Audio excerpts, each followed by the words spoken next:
নেওয়াটাই খুবই সমস্যাদায়ক হয়ে পড়ে, কিন্তু আজ বেশ ভালোই লাগছিল। আজ দুপুরবেলায় খাওয়ার পরে হঠাৎ দেখি একটা পার্সেল এলো। তো যাই হোক, সেই পার্সেলটা নিয়ে এসেই মত্তর আমি ভাবলাম যে তোমাদের সঙ্গেও জিনিসটা শেয়ার করি যে আমি কী অর্ডার দিয়েছিলাম। তো এই যে হচ্ছে সেই পার্সেলটা। এবার এটা কাটার জন্যই একটা কিছু খুঁজছিলাম, হাতের কাছে দেখলাম এটা আছে, ছুরিটা আছে, তো এটা দিয়ে খুলবো।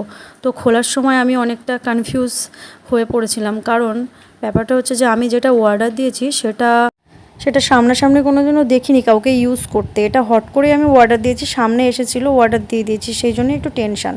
অর্ডার দিয়েছি, এবার যদি জিনিসটা ভালো না হয় তাহলে আমাকে ফেরত দিতে হবে। সেই অনুযায়ী ভালো করে সাইড দেখে তাই কাটলাম। তো এটা দেখে বুঝতেই পারছো কি, এটা হচ্ছে একটা মিক্সার। এটা হচ্ছে মিনি মিক্সার। এখন বড় মিক্সারটা কেনা সম্ভব নয়, কারণ ওটার দাম এখন অনেক। তো সেই জন্য একটা মিনি মিক্সার কিনেছি, এটা দিয়ে কাজ চলে যাবে মোটামুটি। যেহেতু আমাদের নতুন সংসার, তো টুকটুক করে একটার পর একটা জিনিস আমরা কিনছি, এগুলো অবশ্যই কাজে লাগে, সংসারে তো কাজে লাগবেই, তাই না? সেই জন্যই কিনলাম। এটা দিয়ে এখন আপাতত কাজ চালাতে লাগবো, তারপরে গিয়ে পরে সে দেখা যাবে বড় মিক্সার। তো এটা দেখে আমি খুবই হ্যাপি হয়ে গেছিলাম, কারণ এটা যে এত কাজে লাগে রান্নার সময়, তোমাদেরকে আমি কি বলবো। তোমরা যারা রান্না করো তোমরা অবশ্যই জানবে যে এটা কতটা কাজে লাগে রান্নার সময়। তো আমি খুব হ্যাপি ছিলাম, এবং হ্যাপির সাথে সাথেও আমি একটু টেনশানেও ছিলাম যে জিনিসটা তো খুব সুন্দর, সামনে থেকে দেখলাম এতটা ভালো লাগছে জিনিসটা দেখতে, খুবই সুন্দর, কিন্তু কাজটা ঠিকঠাক দেবে তো, এটা নিয়েই আমি একটু টেনশানের মধ্যে ছিলাম। আর বাইরে থেকে দেখতেই পাচ্ছ অনেকটা লম্বা, কিন্তু ভেতরে কিন্তু অতটাও জায়গা নেই, যা জায়গা রয়েছে মোটামুটি ভালোই আছে। তো যাই হোক, পুরোটা কিন্তু ফাঁকা না।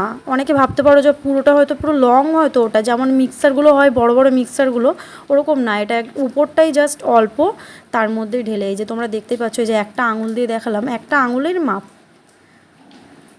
আর এর ভেতরে এই যে ছোটো ছোটো তিনটে দিয়েছিল, সেগুলো আমি দেখছিলাম কি ওই পেছনে ওগুলো খাটাতে হবে, তাহলে ভালোভাবে বসবে আর কি জিনিসটা। তো এটাই ফার্স্টে আমি বুঝতে পারছিলাম না। তো যাই হোক, এটাই আমি ভালো করে দেখছিলাম, কারণ আমি এটা ফার্স্টই দেখছি, তোমাদের সঙ্গে একেবারে ডাইরেক্ট শেয়ার করতে চলে এসেছি। আর এই যে এটা হচ্ছে সুইচ, এটা দিয়েই অন করে চালাতে হয়।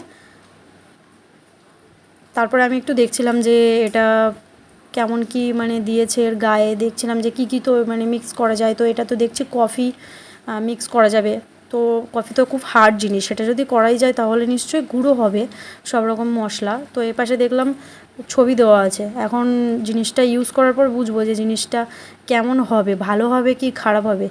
তো এটা সত্যি ইউজফুল কি না তোমরা যদি জানতে চাও বা দেখতে চাও তাহলে আমাকে কমেন্ট করবে, আমি অবশ্যই আবার একটা নেক্সট ভিডিওই দেখাবো। তো সবাই ভালো থেকো, tata, love you, take care, tata.